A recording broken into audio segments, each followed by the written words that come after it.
সবাইকে বসন্ত পঞ্চমীর অনেক অনেক শুভেচ্ছা, শ্রদ্ধা আর ভালোবাসা। আমাদের বাড়িতে আজকে ছিল সরস্বতী পুজো। এই প্রথমবার মা সরস্বতী আমাদের বাড়িতে বিরাজমান হলেন, আর সেই সঙ্গে সন্দেশেরও ছিল আজকে প্রথম হাতে। সকালবেলা থেকে পুজোর কাজকর্মের তাড়াহুড়ো তো ছিলই, তার সাথে ছিল দুপুরবেলার ভোজের আয়োজন। আজকে দুপুরের মেনুতে ছিল খিচুড়ি, আলুর দম, আরও অনেক কিছু। ভাইয়ের রিকোয়েস্টে রান্না কিন্তু আমাকেই করতে হয়েছে, আর তার জন্যই ঝটপট করে নিয়েছিলাম খিচুড়িটা। শীতের সময় সমস্ত সবজি দিয়ে আমি যেভাবে খিচুড়িটা বানাই ঠিক সেভাবেই কিন্তু আজকেও বানিয়ে নিয়েছিলাম। আর খিচুড়ির রেসিপি যদি তোমরা না দেখে থাকো তাহলে আমার চ্যানেলে কিন্তু একবার দেখে আসতেই পারো। এই খিচুড়ির রেসিপি কিন্তু আমি আগেই পেজে দিয়ে রেখেছি, তোমরা কিন্তু চাইলেই দেখে আসতে পারো। আর এই খিচুড়ির সঙ্গে বানিয়ে নিয়েছিলাম এরকম লাল লাল ঝাল ঝাল কষা কষা আলুর দম।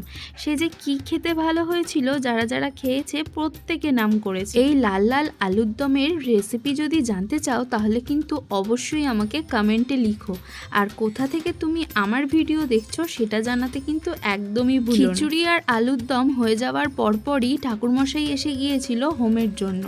বেশ বড় করে হোম করা হয়েছে, আর এই সব কাজ মিটতে মিটতে প্রায় দুপুর হয়ে গিয়েছিল। লোকজনও আসতে শুরু করে দিয়েছিল, তাই ঝপঝপ করে পাঁপড় ভাজাও হয়ে গেল।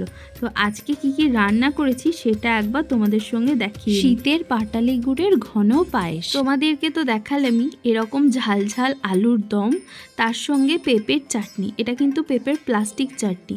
তোমরা যদি রেসিপি জানতে চাও তাহলে কিন্তু আমাকে অবশ্যই একবার লিখো। আর এরকম একটা দেখতে খিচুড়ি। আর বেগুনি ভাজার জন্য ব্যাটার আগেই গুলে রেখে দিয়েছিলাম, এখন বেগুনিটা ভেজে নিলেই পুরো চ্যাপ্টার কমপ্লিট হয়ে যাবে।